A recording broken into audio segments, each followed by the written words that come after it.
I was reading this New York Times story. This is from 2022. It was not the most flattering profile of Coinbase. It presented you guys as having made a lot of big bets that didn't pay off, going through some financial struggles. There was an amusing part of this story, I thought, though. It says it's talking about your competitors at the time, SBF and Binance, and it says, its competitors appear to be faring better.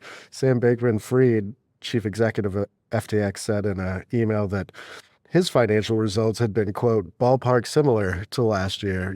As I was reading the story, I mean, this is 2022. The thing that stands out is that you did not go to jail. Thank you for noticing that. I appreciate that.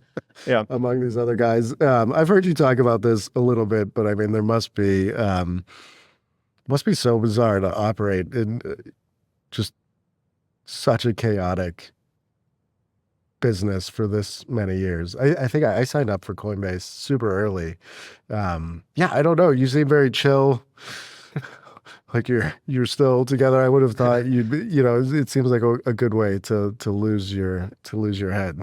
Hmm. Yeah, well, it's true. I mean, crypto has gone through lots of ups and downs. We've tried to be this responsible player in the room, have a long-term perspective, help mature the industry.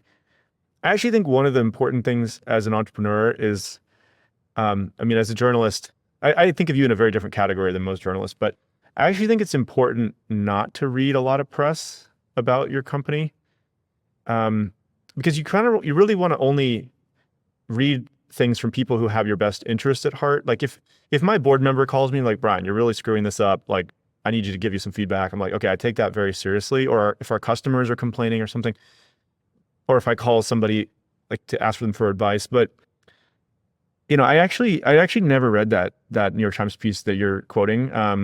So you were quoting things to me I didn't know about, but because I think you want to preserve your mental cycles for the day. I mean, like the most scarce thing we all have is time.